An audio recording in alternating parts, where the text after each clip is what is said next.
with their organs missing. 24-year-old Ryan Singleton vanished without a trace, only to be found dead 2 months later, with his heart, lungs, liver, kidneys, and eyes gone. Joining us now is Ryan's mom, Iris. Thank you thank you for letting me be here today, Dr. Oz. I thank you for being brave enough to face what I know is a very painful time. You know, it's unnatural for us to lose our kids. And your son was handsome, like you, by the way. Thank you so much. Are you doing okay? Well, Dr. Oz, for the most part, I'm living and I'm functioning, but no, I'm not doing okay. I'm not doing okay because I have my son, Ryan, that's not here with me, and I don't know why he's not here. Who took him away from me? Tell us about Ryan. Ryan was my youngest of two sons. He was the sweetest individual you've ever want to meet other than yourself. Ryan was a little boy that was full of zest, full of life, full of love. He grew into a young man. He played football at high school. He was an athlete. He was an honor student. He was the son that he wanted to make sure his mom was okay and everything was special for me. So take us back to that fateful phone call that you'll never forget getting. The phone call that changed my life forever, that just, I had no hope left, period, was the day, it was a Sunday, September the 22nd, 2013. I received a call from a deputy in San Bernardino, California, to inform me that Ryan had been found. And nothing has been the same since. So, you've looked into this case. What's not sitting right with you?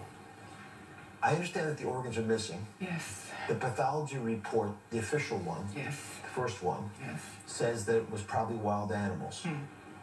Why does that not sit right with you?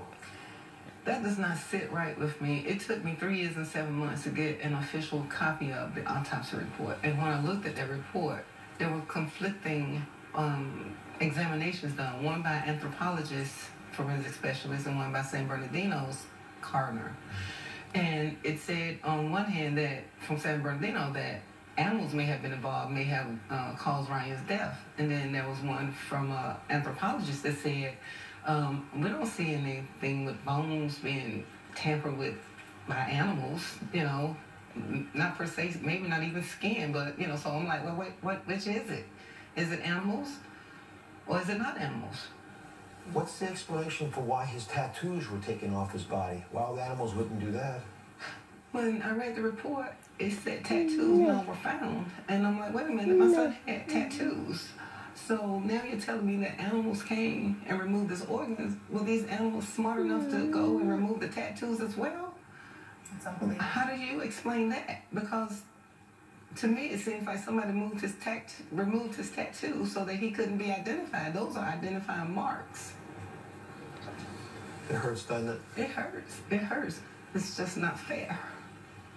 So, Iris, parts of this puzzle don't fit for me. What are the questions you have? You're feeling a lot of pain. Dr. Oz, I'm feeling a lot of pain every day, all day.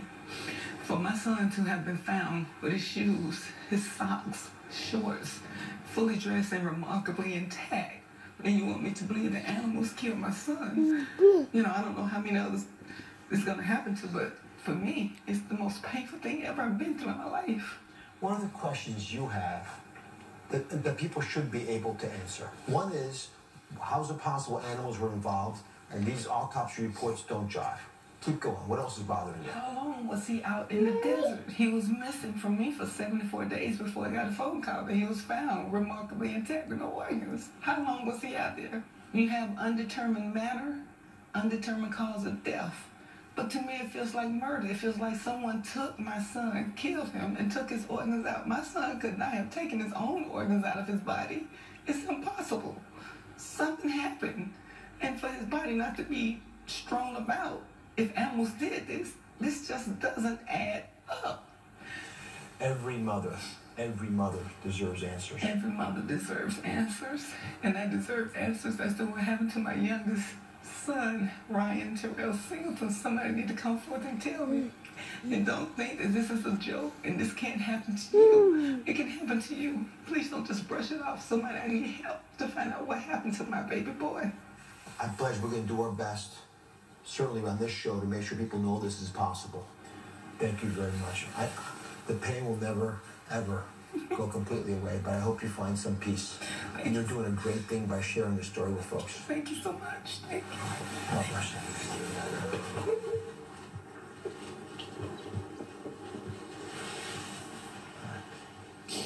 Up next, are illegal organs making their way into U.S. hospitals? You're not going to believe this. And the men found dead with all their organs missing. And we still don't know how these suspicious deaths occurred and if organs can actually be harvested without a trace. Joining us now live via satellite is the organ detective, Nancy Shepherd-Hughes. She joins us from the Northgate Studios at UC Berkeley Graduate School of Journalism. Thank you for joining us. Nancy, I'm hearing these stories, very emotional stories, and I'm trying to put the pieces together. Is it possible for someone to be murdered for their organs? And this is important. Can those organs be used successfully in a transplant? Oh my God. Sorry, yeah. Baby. Well, the answer is yes. There's various ways. One is you can declare a person as brain dead who is not brain dead and take their organs. That's one thing that does occur. But in this country, I never thought it was feasible. I mean, how are illegal organs obtained in the United States? I'm hearing and reading about people going to jail for having done this. And then how do they get those organs into U.S. hospitals to be implanted into Americans? Well, there's one famous case of Mr. Rosenbaum from New Jersey who did literally several hundred illegal transplants by bringing pairs of people presenting as relatives or as close friends, people who had been trafficked. And among them were many who had been coerced. And now how does that happen? It happens because there's big money in this. People were paying $150,000 to get an organ, and the donor of that organ would be getting as little in the early days as $5,000 to $10,000, and later on as much as $20,000. So yes, there was a payment, but people could not change their mind. So let me ask, how do doctors do these operations? Are they even aware this is happening, or are they out of the loop as well? I did some undercover research. I did it in the United States, where I would infiltrate myself, you might say, as Dr. Shepherd-Hughes, and just giving my card and saying I was interested in transplant. And nurses and even some doctors would, tell me what they were doing.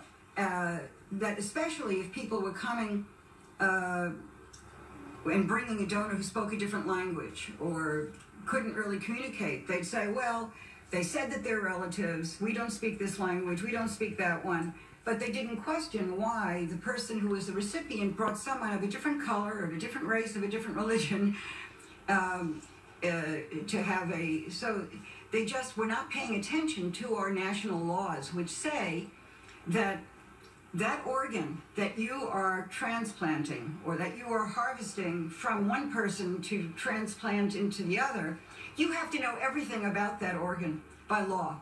You have to make sure that if it's a living person, that they fully understood any of the risks, that they had not been paid, they had not been coerced. I have videotapes in hospitals where the conversation was, oh, you're related? Oh, okay, that's fine.